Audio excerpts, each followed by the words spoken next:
पिंकी नाम की एक ऐसी लड़की जो कि शादीशुदा थी और फिर भी 3 लड़कों के साथ जो कि अनजान थे उनके साथ सुहागरात मना लेती है।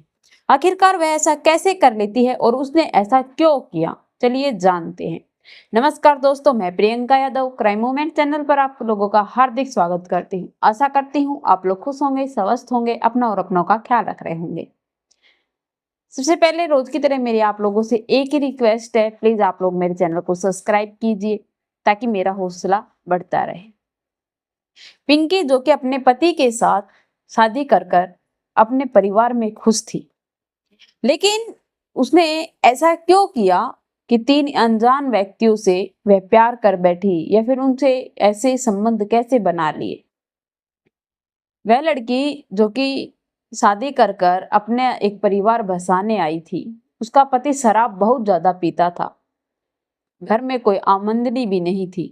जो भी पत्नी कमा कर लेकर आती थी, पति उसे छीन कर उसकी दारू पी जाया करता था। 3 बॉयफ्रेंड थे उसके जो कि उससे अक्सर मिलने आया करते थे। जो उसे सुख मिलना था वह नहीं मिलता था। अक्सर उसका पति दारू पीने के बाद उसके साथ संबंध बनाया करता था, लेकिन उसे वह खुशी नहीं मिलती थी जो कि उसे राजू से मिली। राजू जो कि उन्हीं का पड़ोसी था, वह उससे अक्सर मिलने आया करता था। उसके साथ बातचीत करना, उससे मेलझोल करना उसे बहुत अच्छा लगता था। राजू एक दिन जब उससे मिलने आता है तो उसके इशारे कुछ ऐसे होते हैं कि वह समझ जाता है कि इन्हें क्या चाहिए। वह भी उसकी तरफ आकर्षित हो जाता है और एक पुरुष को अगर महिला खुद आमंत्रित करे तो फिर वह पुरुष क्यों मानेगा। ऐसा ही होता है। वह उसे आमंत्रित करती है और उसका वह बखूबी फायदा भी उठाता है। अब धीरे धीरे दोनों के बीच में ज्यादा रिलेशन हो जाता है, ज्यादा प्यार होने लगता है। एक लड़की 3 लड़कों को घुमा रही थी। दूसरा लड़का जो कि उस लड़के का फ्रेंड था, उसने उसे बताया, वह भी उसके पास आ जाता है। वह उसके साथ भी संबंध बनाना शुरू कर देती है। तीसरा उसी के जो कि भाई जो मामा जी था, मामा जी का लड़का था। अब मामा जी का लड़का भी समझदार था, होशियार था, हैंडसम था। वह आता है और वह उससे ऐसे बातचीत करती है, उसे ऐसा छूती है कि वह उसकी तरफ आकर्षित हो जाता है। वह उसके साथ भी संबंध बनाने लगती है। अब धीरे धीरे समय बीत रहा था, सभी एक दूसरे के साथ व्यस्त थे, लेकिन किसी को कुछ भी नहीं पता था कि आखिरकार क्या हो रहा है। एक दिन पता चलता है कि उसके पति की एक्सीडेंट होने के कारण मौत हो गई है, लेकिन वह पत्नी रोते तिलकते वहां पहुंचती भी है और वह अपने पति से सिर्फ एक ही बात कह रही थी, मैंने कहा था इतनी शराब मत पिया करो, लेकिन इन्होंने कभी मेरी सुनी नहीं। आसपास के तो लोग इकट्ठा हो गए थे, लेकिन पुलिस भी वहां पर तुरंत पहुंच जाती है। शायद किसी ने इन्फॉर्म किया था। वहां पर पुलिस पहुंचने के बाद बॉडी को हिरासत में ले लेती है, पोस्टमार्टम के लिए भेज देती है। जो पुलिस की जो भी कार्रवाई थी वह पूरी करते हैं। फॉर्मेलिटी पूरी करने के बाद पता चलता है कि उसने शराब पी रखी थी, लेकिन उसे जान से मारा गया है, वह मरा नहीं है। कुछ जब ये बातें पुलिस को ऐसी बातें कुछ पता चलती है तो उन्हें अपनी उसकी जो पत्नी थी पिंकी, उस पर शक होता है। वह उसके फोन रिकॉर्ड चेक करती है, उसके अंदर कुछ भी पता नहीं चलता।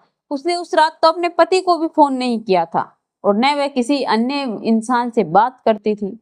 अब उस पर शक करना बेकार था। उसके पति का भी फोन ट्रेस किया जाता है, लेकिन उसमें भी ऐसा कुछ भी दिखाई नहीं देता।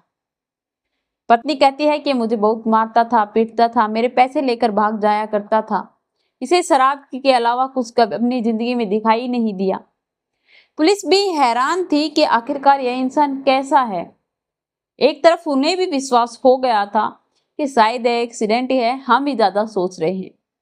लेकिन तभी उनके आसपास के जो लोग थे उन्होंने एक ऐसा खुलासा किया जिनका फोन उन्होंने लिया और लेने के बाद एक नंबर उन्हें मिला जो स्विच ऑफ आ रहा था, बंद था। और वह तब से बंद था जब से उसके पति की डेथ हुई थी। उस लड़की की जो पति पिंकी के पति की डेथ होने के बाद वह फोन स्विच ऑफ आ रहा था और उसके बाद वह फोन खुला नहीं। लेकिन 3 लोग थे जो कि उस फोन पर बार बार फोन कर रहे थे। उन्हें गिरफ्तार कर लिया जाता है, उनसे पूछताछ की जाती है। तो बताते हैं कि यह नंबर किसी और का नहीं बल्कि पिंकी का ही है। वह तुरंत पिंकी के पास जाते हैं, पिंकी को भी गिरफ्तार कर लेते हैं। अब वह पिंकी को गिरफ्तार तो कर लेते हैं, लेकिन कोई प्रूफ अब तक भी पुलिस के हाथ नहीं लगा था। वह उसे टॉर्चर करती है और उससे यह बात स्वीकार कराती है कि हाँ, उसी ने अपने पति को जान से मरवाया है। तो बताती है कि मैं बहुत तंग आ चुकी थी अपने पति की इन हरकतों से। जो ये मेरे तीनों मेरे चाहने वाले हैं, इन लोगों को आपस में पता चल गया था कि इनकी गर्लफ्रेंड कोई और नहीं बल्कि मैं ही हूँ। जब इनको आपस में पता चल गया तो यह लोग मुझे टॉर्चर करने लगे थे, मुझे ब्लैकमेल करने लगे थे। तो मैंने इन लोगों से कहा कि ठीक है, न तो मैं तुम लोगों से शादी कर सकती हूँ, ना तुम लोग मुझसे शादी कर सकते हो। तो जो चल रहा है वैसे चलने दो, तुम मेरे साथ टाइम पास करने आते हो और मैं अपना जो भूख है उसे मिटा लेती हूँ। यह सब कुछ कहने के बाद वह कहती है, अगर तुम तीनों में से कोई मुझसे शादी करना चाहता है तो मैं उससे शादी कर सकती हूँ। वे कहते हैं कि नहीं, हम तुमसे शादी तो नहीं कर सकते। तो कहती है कि ठीक है, अगर शादी नहीं कर सकते हो तो जैसा हमारा खेल चल रहा है वैसे ही चलने दो। तुम तीनों को अगर किसी को दिक्कत है तो वह यहाँ से जा सकता है, मैं किसी के साथ जबरदस्ती नहीं कर रही हूँ। यह कहने के बाद वह उन लोगों को वहां से भेज देती है। दूसरे दिन आते हैं, तीनों एक साथ संबंध भी बनाते हैं। अब वह तीनों एक साथ एक लड़की के साथ संबंध बनाते हैं। कैसे बनाया, क्यों बनाया, वह यही जान सकते हैं। जब फिर उसका पति आता है, उसकी डेथ, जो उसकी मौत का पूरा तांडव उस घर के अंदर रचाए वह बैठे थे। वह आता है, नशे की हालात में था।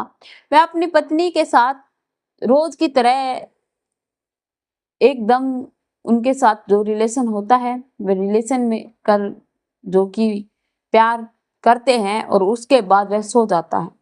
वह जब गहरी नींद में था तो उसे जबरदस्ती उसके सर पर मारकर और उसे एक्सीडेंट दिखाने के कारण उन लोगों ने सोचा था कि अब इसे हम एक्सीडेंट दिखा देंगे तो शायद पुलिस यह सोचेगी कि शराब पी रखा था, कोई केस हम पर होगा नहीं और यह हमें छुटकारा दे देगा। लेकिन वह लोग गलत थे। पुलिस इतनी शातिर होती है, हर एक क्लू को बड़ी ही ध्यान से देखती है, हर एक प्रूफ को ध्यान ध्यान से देखकर उन पर शक करती है और शक के जरिए ही यह केस सॉल्व कर देती है। जब वह उन लोगों के बारे में पता करता है और उसकी पत्नी जो कि ये सारी बातें बताती है कि उसने कैसे कैसे प्लान किया, कैसे 3 लोगों के साथ उसने ऐसे रेप किया। और उसके बाद सबसे मेन बात तो यह होती है कि उसके मारने के बाद उसे बोरी में पैक कर कर एक रूम में बंद कर दिया जाता है और उसके बाद वह सुहागरात मनाते हैं। तीनों फिर से इस संबंध बनाते हैं। संबंध बनाने के बाद वह लोग अपने घर चले जाते हैं और दूसरे दिन मौका देखकर शाम को वह उसे रोड पर फेंक देते हैं और एक्सीडेंट दिखाने की कोशिश भी कर देते हैं। पुलिस उन्हें पकड़ लेती है, पकड़ने के बाद गिरफ्तार भी कर लेती है और पूछताछ के दौरान सारी घटना जो घटित हुई थी वह बिल्कुल सच्ची घटना उन लोगों के सामने भी आ जाती है। उसकी पत्नी को तो जेल होती होती है, लेकिन उन तीनों को भी जो उसका साथ दिया था उसके पति की मौत में उनका हाथ था, उन्हें भी गिरफ्तार कर लिया जाता है। उनका सारा भविष्य खराब हो जाता है। तो दोस्तों, आप लोगों को यह कहानी कैसी लगी? तो उन 3 लड़कों ने एक लड़की के खातिर किया, वह क्या सही था या गलत था? कमेंट में लिखकर जरूर बताना। मेरे चैनल को सब्सक्राइब करना, बेल नोटिफिकेशन को ऑन करना ताकि ऐसी हर वीडियो जल्द से जल्द आप लोगों तक पहुंच पाए। मिलेंगे एक नई वीडियो के साथ।